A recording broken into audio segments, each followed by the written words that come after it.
So I've had these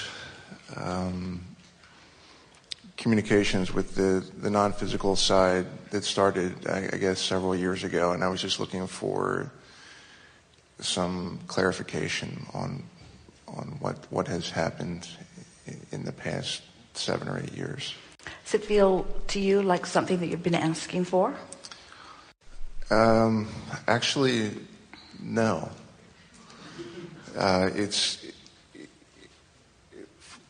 It's interesting. I mean, some of it has sounded as though some of the beings were not in well-being, and some of the beings that have communicated are in well-being. Yeah. Well, the reason that we ask that, we could feel your hesitance as you were talking about it. And in the same way that once you learn to read, you can read books that are pleasing and books that aren't. Once you are able to read vibration, then you can read vibration that is pleasing and vibration that isn't. But the most important thing to realize is that you can't receive anything that you're not in the vibrational vicinity of. The thing that confuses people often about being able to decipher energy and translate it into a thought is that they think that it is something that's being projected to them, and they're just sort of stumbling on it, when really what's happening, it is a rendezvous of something that you are a vibrational match to. Also, every thought that you've ever thought, or every thought that has ever been thought, still exists. In other words, the thoughts don't just dissipate, the thoughts remain vibrationally viable. And because law of attraction assembles the cooperative components, there are rivers or streams of thoughts that can actually feel like a projection that is coming from a strong place. In other words, there are lots of thoughts that revolve around vulnerability, and thoughts that revolve around disconnection, as well as the thoughts that are presented from non-physical. So we always like to make that distinction. At the same time, we don't want you to feel vulnerable, because you are not, because nothing comes that you're not asking for vibrationally. It's a wonderful thing when you recognize that you're able to interpret. But what sometimes happens, you see, we talked earlier about the process of creation being 3 steps. Step 1 is you ask. Step 2 is source answers. Step 3 is you have to be a vibrational match to the answer in order to participate with it. So in an environment like this, where you're asking and Abraham's answering, Esther's in a state of not asking. In other words, she's not vibrationally active. She sees her work as quieting her mind to allow her vibrational frequency to rise naturally to the resonance that is the frequency of Abraham, so that as we are projecting to Esther these blocks of thought, she can receive them without resistance.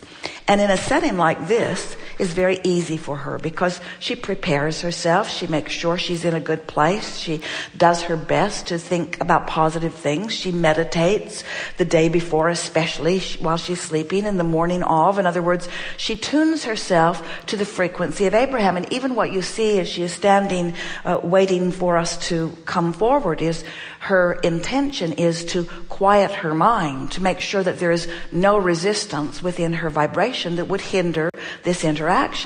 So what you're getting here is pure Abraham. But when Esther is on her own wanting to have a chat with Abraham, it's not as straightforward as this, because in this setting, Esther quiets her mind and puts herself in the vibrational place of just being in sync with the answer. You're doing the asking, Abraham's doing the answering. But if Esther has a question, then she's asking and then wanting Abraham to answer and asking. And then it gets a little trickier, because to switch from the vibration of the question into the non-resistant vibration of the answer is not something that you can do instantaneously. When you have a problem or a strong question, the vibration of the question and the vibration of the answer are very different frequencies. So sometimes what happens as you're receiving is that you're not really tending to where you are vibrationally, and so you're not really receiving from that vibrational frequency that you're wanting to receive from, but still you're able to receive. Okay. I mean, because it seemed like some of the beings were in a place, or it felt as though they were sometimes coming from a place of not well-being. Is it certain that I can be, when I expire here and go to the other side, where I can always be in a place where I want to be, in a place of well-being, and have complete control over that? That is certain, because when you have your death experience, you will release any resistant vibration, and your vibration will rise into that frequency. But as long as you're still physically focused, you have the option of beating the drum of unwanted things. You bring something into the conversation that is really, really important, even apart from the subject of receiving communication, which is important, and we will talk with you about it until you feel satisfied.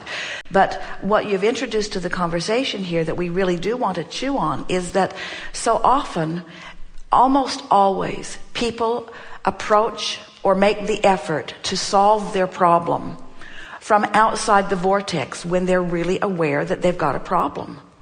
Jerry and Esther have laughed about in their own experience. Esther said to Jerry not too long ago, let's make a promise in our family that whoever is in the vortex is the one who will call the shots. Because often it's the one who's most out of the vortex who's making the decisions about things. In other words, when you think about Mother, she was the one that was overworked and underappreciated and making all the decisions from outside the vortex. And so this seminar, the thing that we want to leave you with above all other things is this one line: get into the vortex and then. Get into the vortex and then drive your car. Get into the vortex and then call your girlfriend. Get into the vortex and then have a conversation with non-physical. In other words, get into the vortex and then. And just understand that you just can't jump from frequency to frequency instantaneously. Okay. I mean, I guess I have so many questions. I don't want to take up too much time. How can I change my interaction with these communications? Here's what Esther does, and it's what we recommend. By acknowledging that you're wanting communication with that source energy, that broadest, purest part of that which you are. And so it's about self-talk. It's not about letting them know. It's not about ringing them up and saying, hey, you guys, don't want any of those frivolous ones. Don't want any of those thought forms that are hanging around graveyards making trouble. We're just playing with you. I want to tune in to source energy.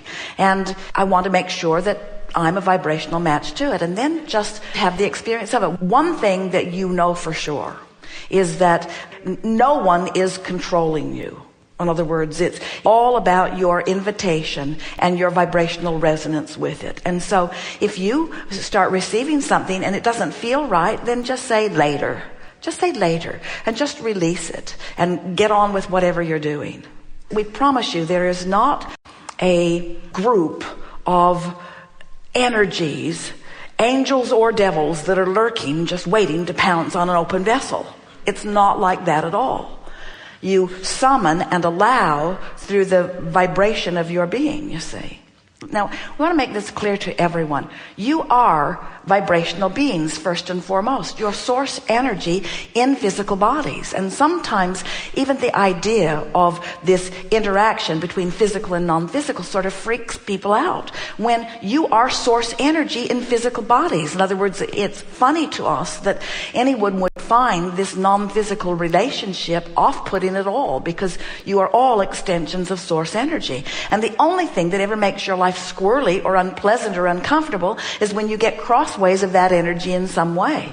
Sometimes the span of time between when you have fervently asked for something and when you finally chilled out enough to allow it, so much time has gone by, you've forgotten you've asked for it. You see, and that's why you say, oh, no, it's just coming out of nowhere. Jerry and Esther laugh about that all the time because they'll ponder something that they really are interested about.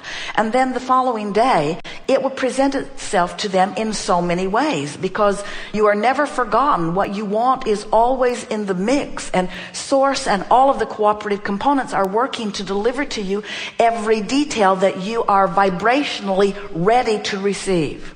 Jerry picked up a book in the bookstore, The Prophet by Kahlil Gibran. Brought it home. He read it years ago. Brought it home yesterday and wept as he read it. He could not believe the depth of understanding that is in that book. He read the book. He thought he knew the book, but he didn't understand the book. Now when he reads it, he gets it on such deep levels. And so that's what happens to all of you, you see. You're asking. The question is, you're not really conscious of your moments of allowing. Okay. So we like to say, in all seriousness and fun, that when you're receiving, if it is life-giving, if it fills you full, if you feel love, if you feel your own power and you believe in the well-being of all that surrounds you, then you can know you are in vibrational, accurate alignment with the source within you. And if it is something that is dictating instruction to you, if it is minimizing you in any way or anyone else, then it's your mother you're getting.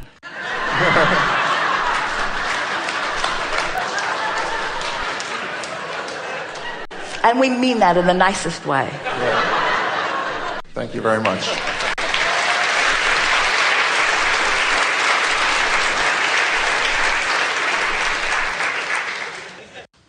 When you get it, that you are vibration, and therefore that you are emotion, and therefore that you are energy, and therefore that you are source, therefore that you are consciousness, and that you can feel the relationship of what could be your scattered consciousness or what could be your aligned consciousness. When you get it, that you can feel when it is your true self participating in the conversation, or when it is the fragmented version of you.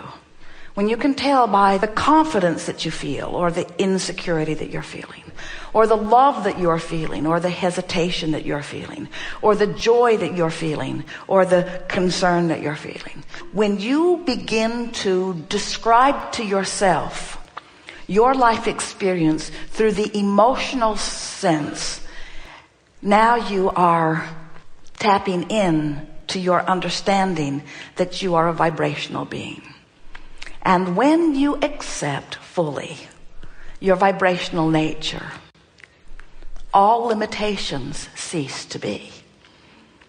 Because in this vibrational world of which we are all a part, all that is required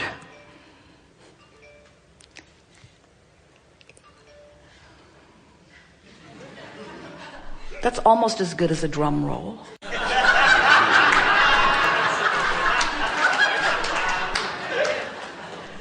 All that's required is the acknowledgement of the idea and resonance with it for the complete achievement of it. There is nothing about your physical experience that is not vibrational.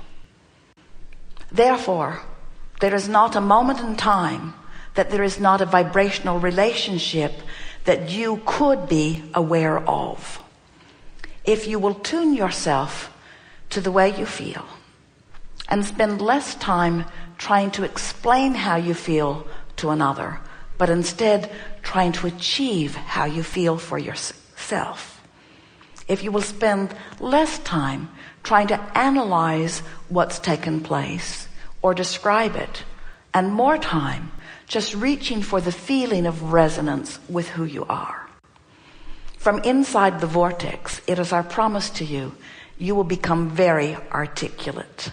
From inside the vortex, you will find yourself so aligned with clarity, and so aligned with knowledge, and so aligned with passion, that you will find it difficult to not express loudly and often to anyone who comes near you the secret to the success that you have found.